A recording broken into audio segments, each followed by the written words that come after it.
Hello and welcome to another edition of Alaska Weather and Water Facts. I'm meteorologist Peter Chan. In recognition of Tsunami Preparedness Week in Alaska, I sat down with Dave Snider, the warning coordinator at the National Tsunami Warning Center in Palmer. In this part of our conversation, we'll take a closer look at the work of the Tsunami Warning Center and the science behind tsunami warnings. Here's more from our conversation.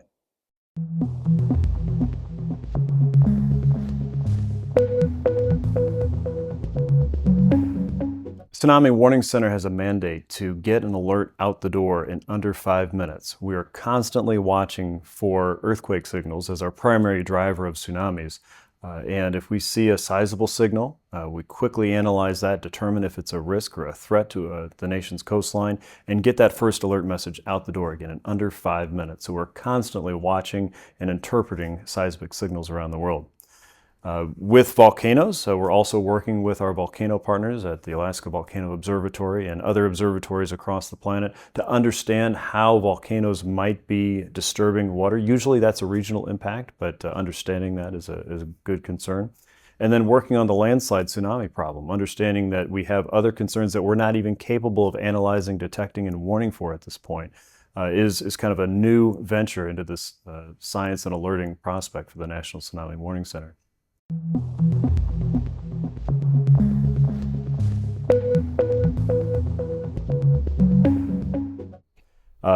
Our center's responsibility at the National Tsunami Warning Center is primarily a domestic mission, so we're warning for Alaska and the contiguous United States, both Pacific and Atlantic coastlines, as well as our friends and neighbors over in Canada. We're watching both Pacific and Atlantic coastlines there. The Pacific Tsunami Warning Center has more of an international mission. They are watching for our Pacific territories and the state of Hawaii, but also many international partners that are using that information to inform and alert their communities.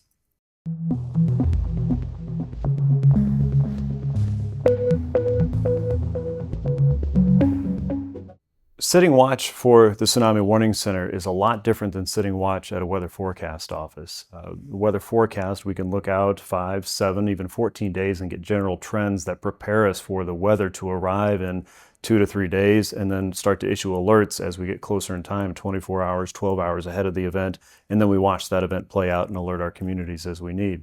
A tsunami warning system is just opposite of that. We wait for an earthquake or something to trigger that event, and we have to act on it immediately. We start building information from the very first moment we get an indication of a problem, and then we walk through the event with our partners. As we're discovering that information, we're having to alert and adjust our forecasts as we go. The challenge with that is that emergency managers want to know right now, what's the answer? Yes or no? Am I in danger?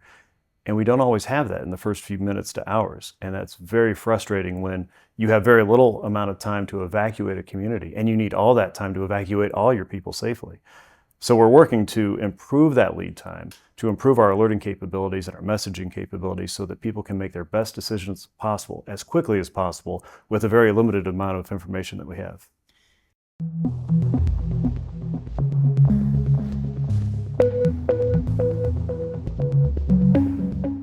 One of the greatest challenges we have with being tsunami ready in any community, in any part of the United States or really the world, is simply the lack of frequency of tsunami. What we know is that tsunamis don't happen every day, so it's really easy to forget about the risk that we all have when we're living or playing near the coast. Because of that, we work with states and partners across the world through a program called the National Tsunami Hazard Mitigation Program, and that joins the emergency management community, the scientific community, and the alerting community through the National Weather Service to work on problems to better understand how we can improve our messaging, how we can improve our science to support our alerting, and how we can continue to improve our education to communities to help keep more people safe.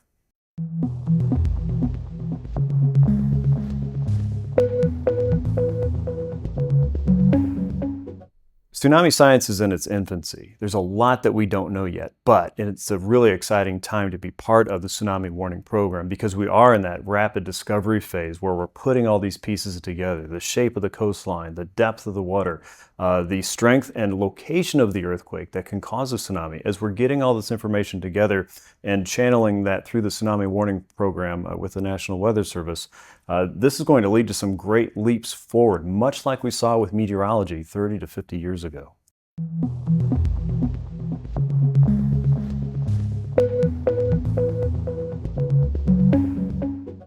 The state of the Tsunami Warning Program at the National Weather Service so far has had both of the Tsunami Warning Centers, the National Tsunami Warning Center and the Pacific Tsunami Warning Center, developing a lot of their own locally grown models to support the information. What we're working on now is trying to combine those two programs, combine that information, and combine our best ideas to make sure that we're serving the nation in the best possible way together.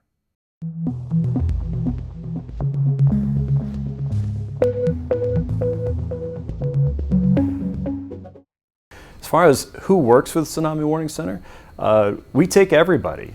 We have a lot of scientists from a lot of different backgrounds working for us. We have seismologists, of course. We have volcanologists. We have geologists. We even have meteorologists working on it. And you too can be trained to analyze and detect and warn on a tsunami problem, just as I have. But it's a fascinating problem and one that is constantly requiring attention. Just like the weather, the Earth is always in motion, and we are constantly going to the system and trying to determine, is this a threat for the nation's coastline or not? And if it is, we're quickly warning on that in under 5 minutes.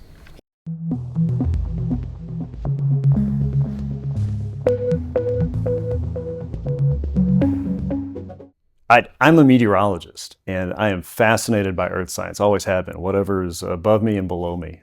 It is intriguing to watch this team work on a highly specialized problem that only about 40 people in the entire National Weather Service are tasked to do.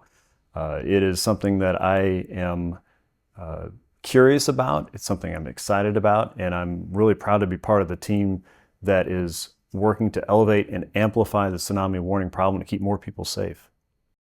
Thank you for watching this edition of Alaska Weather and Water Facts. In our next episode, we'll continue the conversation with Dave Snider from the National Tsunami Warning Center and take a closer look at the landslide tsunami threat here in Alaska. Be prepared and stay safe.